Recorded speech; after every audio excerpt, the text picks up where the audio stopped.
para itaguyod ang pamilya nila spiritually, mentally, emotionally, physically. Kaya ito po ay nagtuturo sa atin na the wife is not merely, hindi lamang kumpanyon. Kung ikaw ngayon nakikinig, lalaki ka, ikaw po ang asawang lalaki, hindi mo lang kasama ang asawa mo. Ano siya? Siya ay intercessor mo, siya ay protector mo, siya ay covenant enforcer mo, mga kapatid. Amen, amen. Kaya napakasarap po pag alam niyo po nung ginagawa ko to. Namangha ako sa napakaigsi lang ng ginanap ni Sipora, pero yung resulta napakalaki. So kaya nga binabalik ko, just imagine kung hindi na nakialam si Sipora sa panahon yun, ano kaya ang nangyari? Amen? Kaya bilang conclusion po, ibabalik ko, ang tema natin is kung bakit po to again pambabae, kasi po mag-e-end ng May, matatapos na ang Mother's Month. Kasi hindi lang naman dapat Mother's Day, amen? Dapat Mother's Month, amen? How can wives silently influence the husband? First, a godly wife must have spiritual sensitivity. A woman or man must recognize the problem. Makita mo agad dapat ang problema. Spiritual sensitivity is a must. Kailangan sensitive tayo spiritually. Point number 2, a godly wife must have the courage to act. Kaya mo agad. Sumaway, mag-correct sa asawa mo. Ano pa? Kung alam mong mapapahamak ang asawa mo, have the courage, huwag kang matakot. Sabihin mo, kausapin mo yung asawa mo. Amen? Ma-recognize mo na, ay, teka lang, tama na. Ikaw ay mapapahamak na, mahal. Point number 3, a godly wife must be willing to do what is uncomfortable to save what is important. Kagaya niya, di ba? Isipin mo, hindi niya na nga, kagaya ng introduction ko, hindi na siya nag-antay, hindi na siya nakipag-argue, hindi na siya nag-antay na explanation kay Moses. Ginanap niya yung dapat na si Moses ang gaganap. Tinuli niya kaagad ang anak nila. So you see, nagawan niya, nakita niya ang solution. Kaya nga sabi ko kanina is that when you acknowledge the problem, you will see the urgency and there will be solution. Amen? Kagaya ni Sipora, nakita niya agad ang solution. So, Sipora models what it means to be a spiritual watchman in a marriage. Tayo po pala ang spiritual watchman. Amen? Kung sa palagay mo na yung asawa mo, pastor yan o hindi man yan pastor, ikaw man ang pastor, pero dito, nakita natin sa buhay ni Sipora na siya po ay spiritual watchman. Amen. Dapat po lagi mong tinitignan ang buhay ng asawa mo. Chine-check mo, teka lang, sumusobra na ba asawa mo? Teka lang, nagaganap niya ba ang kalooban ng Diyos? Amen. Huwag po tayong asawa lang. Huwag din tayo, sabi nga sa Biblia, dapat ang asawa, sabi niya, sumunod sa lalaki. Hindi ko po sinabing huwag sumunod. Ang sabi ko dito ngayon, binibigyan kita. Kung kailangan mo, kapatid, na gumawa ng solusyon para sa problema niyong mag-asawa sa pamilya niyo, gawin niyo po yun. Dahil yun po ang nararapat. Dahil, kagaya ni Sipora, dapat po, spiritual watchman po tayo sa marriage.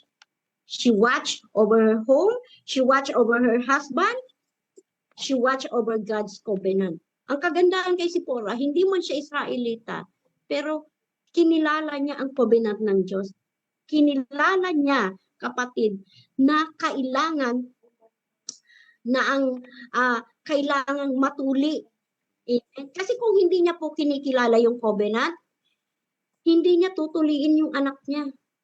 Amen. Pero napakabuti ng Diyos sa buhay ni Sipora na hindi man siya Israelita, pero kinikilala niya ang mga bagay na yun. Kaya po mga wives, mga asawa, wala ka mang asawa sa oras na to, ano po? Pero kasama ka dito para sa anak mo, para sa pamangkin mo, para sa anak mo. When you see your husband drifting, Lumalangoy na palayo sa Diyos ang asawa mo. Drifting. Nanlalamig na. Ano-ano na yung ginagawa. Amen? Salamat sa Diyos sa buhay ng asawa ko na talagang ang paalala sa akin nung wala ako sa paglilingkod ay ganun-ganun na lang. Sa panahon na nanghihina ako, siya lagi nagsasabi, magsasabi ka pa lang sa kanya na masakit ang ulo mo, wala pa yung ulo dun sa salita mo, sasabihin niya na you are healed in the name of Jesus. Kaya nga, alam mo, lahat ng couples, kapatid, may kanya-kanyang kahinaan, may kanya-kanyang kalakasan. Hanapin mo kung saan malakas ang asawa mo, in-recognize. Kilalanin mo. Recognize his gift. Magkakaiba tayo ng gift sa mag-asawa. Pag siya mataas ang faith niya sa finances, gamitin mo yun. Siya lagi pag-pray mo pagdating sa pera. Pag malakas siya mahina siya sa bagay na ganito, ikaw naman ang mag-pray sa kanya lagi sa mga bagay na ganito. Kaya po, hindi po aksidente pala na asawa natin ang asawa natin. Talagang nilaan niya ng Diyos para sa atin. Bakit? Kagaya ni Sipora, hindi aksidenteng siya ang naging asawa ni Moses. Kasi may papel siyang gaganapan. Kaya nga po, again, nagpapasalamat ako sa buhay ng lahat ng magigiting na pastor sa loob ng POF at sa buong mundo na meron silang asawa na kagaya ni Sipora. Amen. Dahil kung hindi kagaya ni Sipora ang kanilang mga asawa, they will never succeed in the ministry. Amen. Kaya purihin ang Diyos sa buhay ng lahat ng mga asawa sa oras na to. Kaya nga, again, wives, God has given you insight, intuition, and influence. Tayo mga babae, kaya nating influensyan ang asawa natin. Kaya natin silang lambingin, sabihin ng maayos para sila ay makabalik. Amen? Sila ay maging mabuti, maging maayos ang kanilang buhay.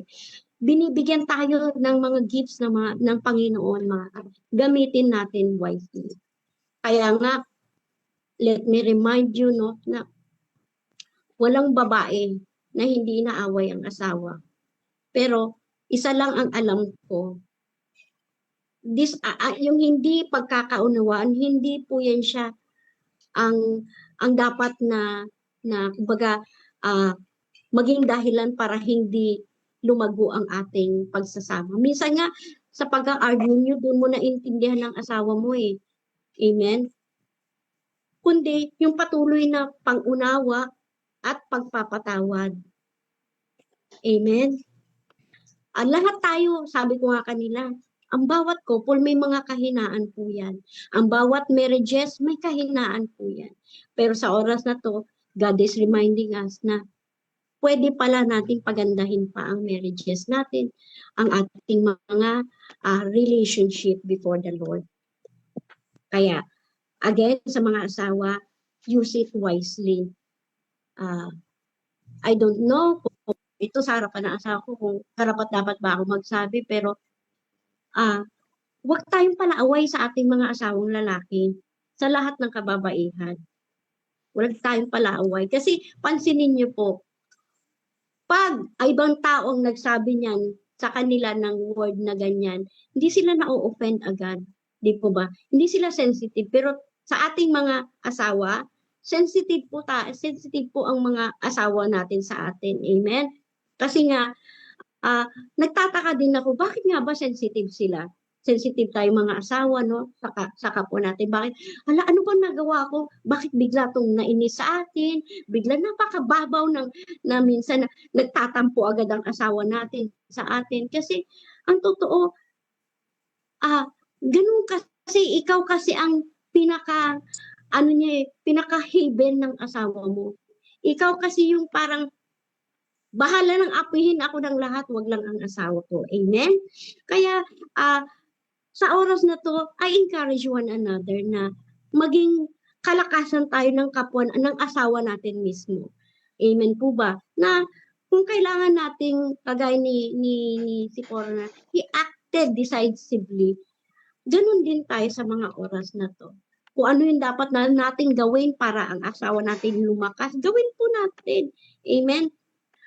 Again, ulitin ko, when you see your husband drifting away, pray. Speak truth in love and with wisdom. Amen. Kasi ang gusto po ng Panginoon, kapatid, maging kalakasan tayo ng ating mga asawa. Maging sa kahinaan nila, tayo po yung unang iintindi. Sa kalakasan nila, tayo po ang dapat proud na proud sa kanila. Amen po ba?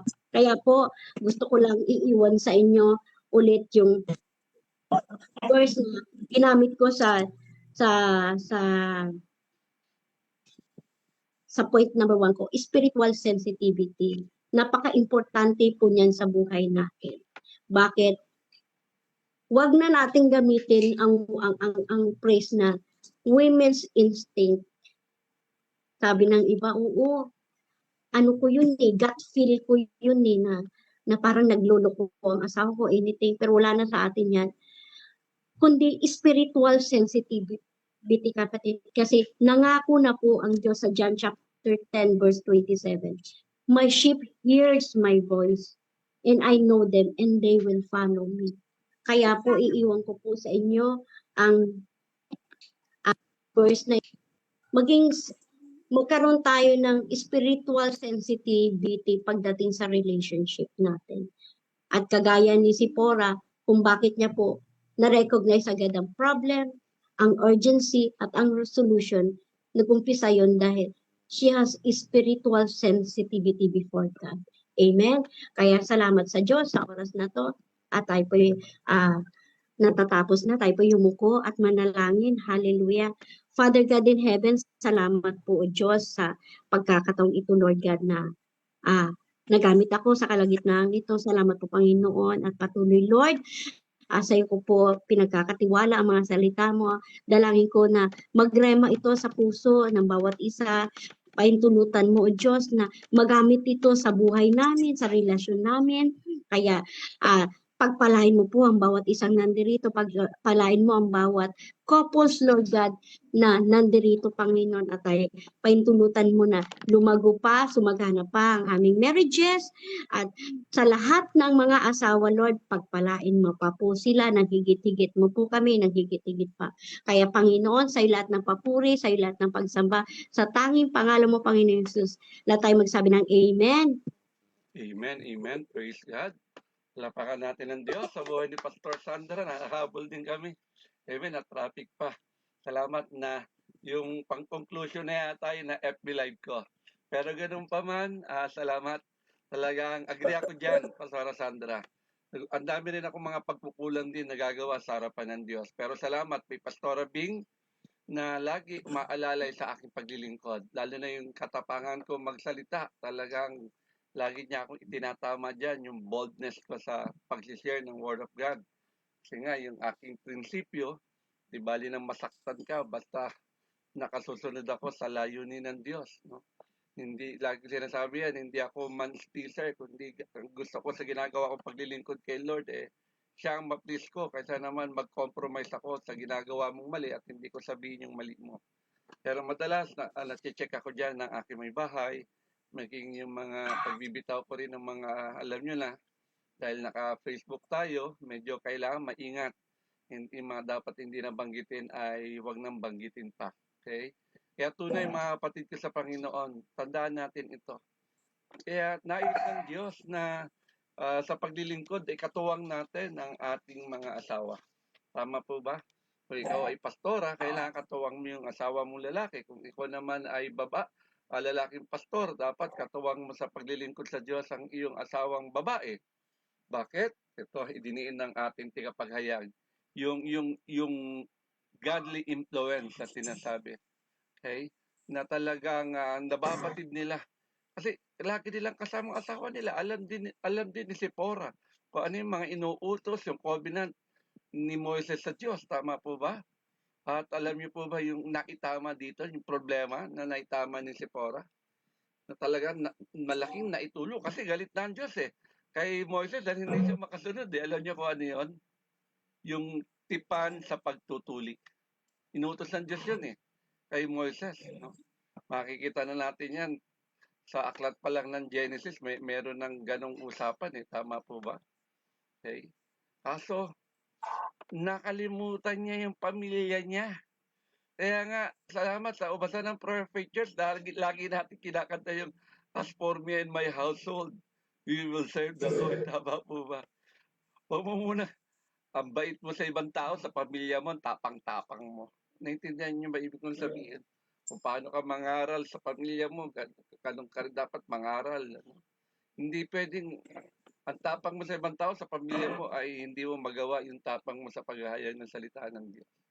Eh mga kapatid ko sa Panginoon, yung covenant na yon tungkol sa pagtutuli, circumcision, ay inuutos na ng Diyos yung covenant ng Diyos yun, tipan ng Diyos yun eh. Yung tuliin lahat ng bawat lalaking anak. Pero ano nangyari? Nakakalimutan ni Moses, no? Napabayaan niya yung utos ng Diyos para sa kanyang sariling pamilya. Okay? Papatay na sana ng Diyos at ang Panginoon si Moses eh. Mapapahamak na talaga, muntik na mapahamak si Moises. Buti na lang, yung sinasabi ni Pastora Sandra, merong si Pora, may katuwang. Bagamat hindi siya Israelita, pero salamat, yung pagkaunawa niya doon sa pagkatawag ng Diyos sa kanya ay na-adapt niya. Kaya sa atin dito madalas sinasabi natin, kung ikaw ay pastorang babae, lagi, ang prayer natin asawa mong lalaki maging pastor. Yung titulo ay iisa. Sa iba, ayaw. Sa atin, ang heart desire kasi talaga ng ubasa ng prayer faith church ay pamilya. Kasi ito na yung magiging problema. Nung nakita ng babae, asawa ni Moises, na merong mali, okay, merong spiritual problem talaga, ano kaagad ginawa niya? Kumuha kaagad siya ng matulis na bato. Amen? Siya na mismo nagtuli sa kanilang anak. Kita niyo po yun, no? Tinuli niya yung mga anak niya. Pagkatapos nun, alam niyo kung nangyari? Humupa ang galit ng Diyos laban kay Moises. Tama po ba? Salamat ni mga ganong asawa na talagang pag nakita yung pagsuway sa utos ng lingkod ng Diyos ay nandun yung kanilang spiritual responsibility. Kasi mapapahamak sila eh. Mamatay si Moises. Sino ngayon tataguyod sa pamilya? Tama po ba? Kaya mga kapatid ko sa Panginoon, tama ang sinabi ng ating tigapagayag ng salita ng Diyos. Godly wife must have spiritual sensitivity. Ulitin ko po, godly wife, maka-Diyos na nanay ang idinidiin dito. Kung hindi ka maka-Diyos, may problema somewhere else. Hindi mo, yung spiritual sensitivity mo ay wala. Okay? Tayo, napansin ka agad ni si Poro yung may problema talaga, no? Inayos niya kaagad. Siya na mismo kumilos. Pinuli niya ang kanilang anak. Samantala, utos ng Diyos yun, no? Mga kapatid ko sa Panginoon, yung spiritually sensitive ng babae, talagang nagdadala ito ng blessing sa pamilya. Ay, pansinin ninyo, hindi pa nagsasalita yung mga anak nila, yung mga bata. Alam na kaagad, ilos pala, alam na kaagad ng nanay kung ano mali, tama po ba? Yan kagaling ang mga nanay. Kaya nagpapasalamat ako at may Pastora Bing kami sa bahay. Amen? Na talagang sa lahat din ng aking mga desisyon, sa lahat ng aking ginagawa, lagi naroon siya. Pag sinabi mahaba na, alam ko na yon. Okay? Kaya tandaan po natin, ang makadiyos na asawa ay marunong makadama kapag kailangan ng prayer, prayerful din sa Pastora Bing, encouragement, correction sa loob ng tahanan. Kaya mga asawa, maging sensitive tayo, babae man ng lalaki, no? Pray for our husband, pray for our wife, no? Children, okay? At yung ating tahanan. Pangalawa, diniin sa atin ng ating preacher, a godly wife must have the courage to act. Okay?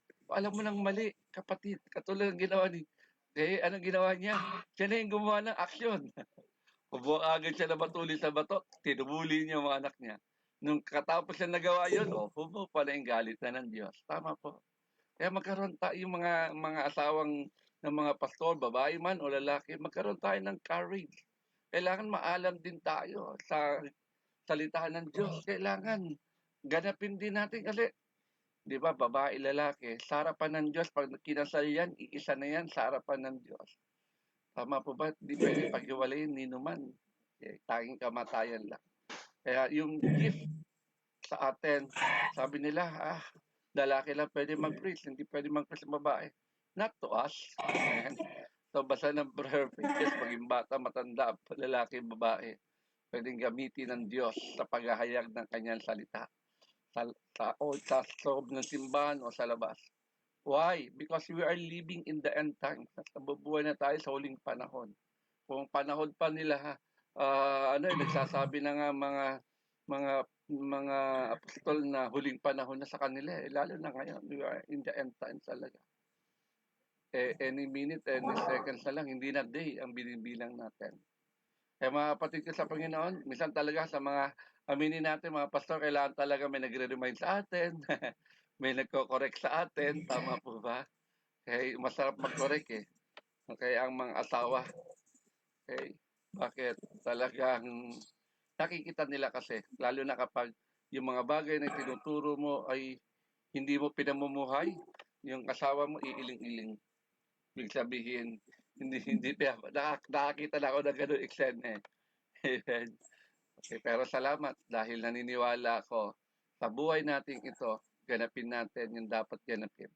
Mga asawang babae, maraming salamat. Godly wife, panghuling puntos, must be willing to do what is uncomfortable to save what is important. Ginawa yon ni Sipora. Sa bagay na hindi madali, okay, biruin mo, nanay ka, ikaw magtutuli, ikaw ang magko-correct, mag-aayos ng relasyon mo sa harapan ng Diyos. Yan ang tunay na pagmamahal. Handang magsakripisyo para sa mas mahalagang bagay. Minsan, ang pagiging godly wife ay nangangailangan talaga ng kababaan, ng loob, sakripisyo. Okay? Siyempre, kahit hindi komportable, kailangan sumunod. Kaya mga kapatid ko sa Panginoon, maraming inalimbawa ang Biblia dyan. Tungkol sa asawang babae niya na si Abigail, asawa ni David, tama po ba? Okay. Kaya patakita natin yung mga kwentong ganyan sa Bible, ang dami. Okay. Si Hannah, nung siya ay umiiyak, tama po ba? Kaya makadiyos na babae handang gumawa kahit mahirap na desisyon. Para protektahan ang mahalaga. Mahalaga sa asawang babae, asawang lalaki, pamilya, asawa, mga anak. Okay, kaya maraming salamat, Pastor Sandra Nak, sa kapahayagan ng salita ng Diyos. Bagamat nahuli, dahil galing pa ako ng isang anniversary ng POF Santa Elena Chapter. Tayo po yung ginamit ng Diyos doon para magayag. It's all about loving God, pagmamahal natin sa Diyos, and how to show our love to God. Kaya yun po yung ating sinagot doon. Salamat naman, maraming tumanggap. Lahat ng nakadaloy, tumanggap sa ating Panginoong Yesus sa karawan din ni Pastor Perla. Sabay po yon birthday niya at ang ating second founding anniversary ng simbahan. Kaya mga asawa, babae man o lalaki, pero dahil Mother's Day ngayon, sikat ang babae, talagang nire-recognize sa atin ng mga kababaihan. Okay? Gawin natin nararapat. A godly wife can quietly influence her husband and help him win in life through faith, wisdom, and obedience. Yan. Maraming salamat muli. Binabalik ko na po sa ating MC ang gawain. Pastor Sheila. Okay.